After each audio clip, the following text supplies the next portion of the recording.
Welcome to the Shakaama Live Show with your host, Shakaama. Today I'd like to talk about the real reason for Christmas. And here's the conclusion first.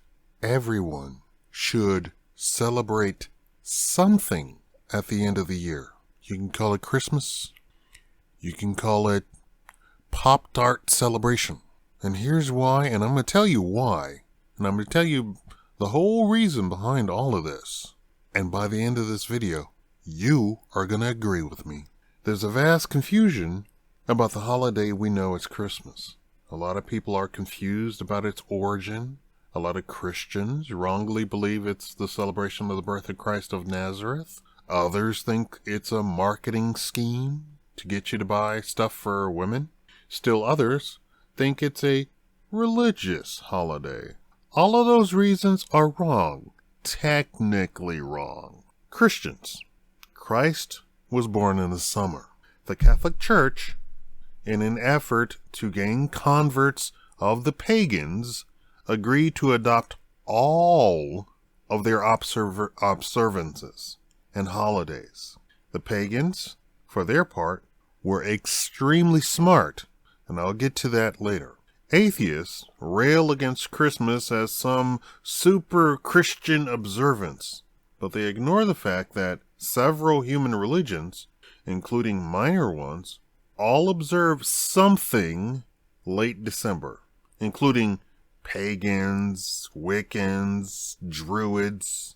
Assuming you can be atheist and still believe in nature or Gaia, you could still observe something in late December. You want somebody to unify you? I'm the guy. I'm that guy. Okay? You know, like the guy who says, you're not that guy? I am that guy. I'm here to unify all of you. The anti-marketing crowd are convinced the holiday is about the spoils of capitalism. While it's technically true that there's a big push to market to the public on Christmas, there is nothing written anywhere that you have to go out and buy anything. You don't have to listen to piped-in Christmas music, and you don't have to waste your money on anyone. At one point in my life, I was in a frou-frou, what do you call it, the flower children turn capitalist, turn we still want to help people out, private boarding school. Around Christmas, I sat in school and we crafted items to give to people we cared about. We did this over the course of 2 or 3 months. Come Christmas, we presented our gifts to the people, things we had made by hand from scratch. I did needlepoint, and I made a beautiful pillowcase. I made a whole pillow. And I gave it to my English/art/something teacher. I knew she was married, but I had a crush on her. It's funny if she actually saw this video, she'd be like, oh my God, it's the best gift I've ever given. Now I'm thinking I should have saved that because it was probably worth $1,000 or so, because I did a pillow of needlepoint. So what is Christmas really about? And why do I say the pagans were extremely smart? Before the winter solstice came along, the observation of it, the kings of the northern hemisphere, that means all of the northern hemisphere, observed that the period from the end of the harvest, which is what, September, August, all the way to the first planting in the spring, people would die out in the winter. Like half a village could pass away in one winter. They devised a plan to observe what was going on. They found several things wrong. People would starve in the winter, regardless of harvest stores, because not everyone was a farmer. Not everyone stored up the harvest. Not everyone had a whole bunch of land to do farming from. People would give into despair because of living in darkness for months and months. You know, the further up the north you go, the shorter the days go, to the point of some people live in darkness for like 6 months. A lot of people forget this. So can you imagine how much more sad you would be and overcome with sadness if you were in darkness all the time for 6 months? People would give in to despair because they would be shut in from being snowed in for months. You go into your house, and not everybody has a family of 12 kids, a wife, grandparents on both sides, all living under one roof. Some of them were warriors or old maids. The whole idea of the old maid was that she was by herself with nobody around her. That was the point, the sad point of it. I keep hitting my microphone. That was the sad point of it. Nobody actually cared about the warrior, because the warrior at some point is surrounded by other warriors. That's the whole point of being a warrior, right? You're a warrior and you go out together, right? The old maid sat at home by herself. Now, a lot of people are trying to say, we shouldn't call people old maids. No, you should call people old maids, and you should do what the people did with old maids. What did they do? They went and visited with them. They went and sat with them. They took them out shopping. And they did this over and over and over. You go visit the old maid. You go visit the sick. You go visit the shut-in because of debilitations. That's what you do. It's not just, a lot of people today forget, or they want to get into their little activism for stuff and say, you shouldn't call people old maids. You shouldn't call people spinsters. No, you should. Because then you need to observe all of the rituals and stuff that you do with old maids and spinsters and what have you. You want to be able to identify that this person is by themselves. We care about other people. So if we want to make sure we understand who is by themselves, then we can go do stuff to alleviate any boredom, any sadness, any loneliness that they're suffering from. And we need to admit, hey, I'm bored, I'm sad, I'm lonely. Come visit me.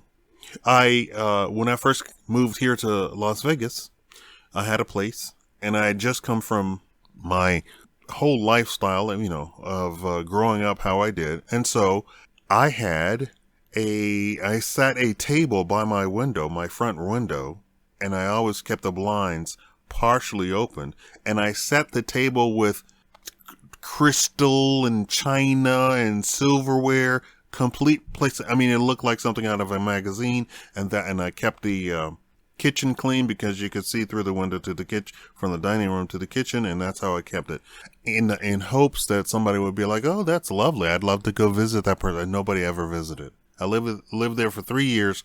Nobody ever came and visit. Now I'm a big slob.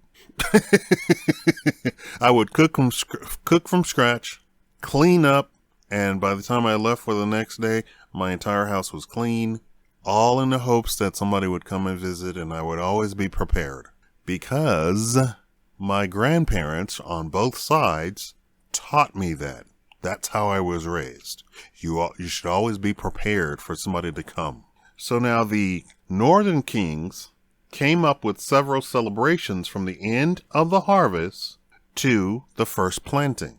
Richer people would open their stores meaning the harvest, stores meaning stuff that they had stored up, in late winter, and share food with poor people, or people who didn't have food, or people who they knew were starving. We still do that today. Well, certain people do that today. A festival of lights was observed to get rid of despair. There was always this notion of, let's bring out all sorts of light to scare away evil spirits, quote unquote evil spirit. But the people didn't understand that the evil spirits was the loneliness and sadness that was inside of people in winter. Winter has what? A lack of sun, right? And so a lack of sun means a lack of vitamin D, which is the happy hormone. I know it's called a vitamin, but it's a hormone. Trading free gifts given one to another brought the villagers together and founded friendships. and found a relationship. She wasn't just an old maid. She wasn't just a spinster. He wasn't just a warrior. He was the villager, my fellow villager. We're going to make him some socks because Lord knows without heating, some socks come right handy, right? Have y'all seen this video game where the long winter or something like that? And the whole point of it is that you go around getting clothing and better and better clothing to keep you warm in this complete frozen, I think it's taking place in Canada. The exact same thing is the reason for the other holidays in the winter after Christmas. So the stuff in spring, the stuff in January, the stuff in February. There's a whole bunch of holidays. Not everybody celebrates them. Not everybody knows about them. But there's a whole bunch of holidays, and not everybody observes them. Certain religions do not want to observe the holidays for fear that it is anti their religion. So now that you know what it's really about, everyone should observe Christmas. Why? Because if you care about humanity, now you know that humans in the North get sad, lonely, depressed during the cold, dark winter months, even in 2022, and literally wishing everyone good cheer and bringing lights to them and gifts, even simple $1 gifts, will help boost the person and keep them alive. I have an internal debate about who I believe should stay alive. On the one hand, I say everybody should stay alive. Everyone. And then I have this other debate of truly, truly evil people. And my only real compunction is, has that person taken somebody else's life? Which means that they should forfeit their own life. That's a debate that I have internally. But on the one side, I believe everybody should be alive. Everybody. Everybody. I'm black. The person calls me all sorts of names because I'm black. I still believe in my heart of hearts, there is no debate about it, that person should remain alive. I don't care what they say. They can say all they want to. They can do all that they want. They can not rent to me, not sell me a car, not sell me a house. Doesn't matter. I still believe that they have a right to be alive. The ultimate, to me, is not being alive, right? Now, I said technically Christians are wrong, but if you, as a religion, decide to observe the birth of Christ in the winter, not summer, when you don't need to observe his birth. What did I say? You don't need to observe his birth. You don't need to observe his birth you don't need to have a celebration in summer. You need to have a celebration in winter. You need it. It's a necessity for human continuance, for human existence. That is your God-given right to observe the birth of Christ in winter, in the deep winter. Should you be running around saying Christ was born in December on the winter solstice? Probably not. You should say it's when we observe it, and no one can take it away from you. No, he wasn't born on December 25th. Factual. What was not born on December 25th? I'm not going to get into the debate that he wasn't born at all, but he definitely was not born on December 25th. That's the observance of the winter solstice, supposedly the longest night of the year for most people in the northern hemisphere. But you can say it doesn't matter. It's when we are setting aside time to observe his birth. Some people celebrate Sunday on Sunday, celebrate the Sabbath on Sunday. Some people celebrate the Sabbath on Saturday. And some people observe the Sabbath on sundown, Friday night, or Friday evening, or Friday dusk, all weekend long. That's their observance. That's what they do. That's their tradition. Don't take it away from them. And I'm telling you the real reason behind Christmas, and the real reason why you should lump your coal in with everybody else, sit around the campfire and sing Kumbaya and everything. Yeah? What did I say? I'm the guy to bring unity to all of you. If you don't want to say, I'm observing the birth of Christ, you don't have to say that. You don't have to say it at all. If you want to be more orthodox, you'd look up the correct time and observance of both the birth of Christ and the observances during the winter. Because an Orthodox Christian believes in bringing peace to his fellow man. Meaning, if they celebrated Christmas in December, your fellow man, you do it too. And wish them a Merry Christmas. Because it's what Christ would do. No joke. Plenty examples of him going to parties and festivals to be around the worst possible people. To bring them good cheer. To bring them hope. To bring them salvation. To bring them a listening ear. A caring heart. I know a lot of Christians want to paint Christ as some super duper warrior. But for the most part, he was this big flower child that studied the African school of thought that we should love each other. We only have one life. It's not that long. Even at 100 years, it's not that long. To say that the universe is expanding from billions and trillions of years, 100 years is absolutely nothing. And 60 years later, for the most part, everybody's forgotten. Right? Forgotten you. I want everybody to wish everybody something. Pagan, atheist, Christian. I want you to walk up to somebody and give them a smile. If they're accepting of it, give them a hug. None of that funny business now. Give them a hug if they're accepting of it. Kiss them on the hand if they're accepting of it. Kiss them on the cheek if they're accepting of it. Whatever to bring good cheer to your fellow man. Go out and buy $100 worth of $1 gifts and hand it to people. Here you go, Merry Christmas. I'm not saying Merry Christmas that you don't have to celebrate Christmas at all, but you say Merry Christmas to the people who want to celebrate Christmas, that you know that that's what they believe in. You're bringing good cheer. You're making somebody else happy. You're not being selfish.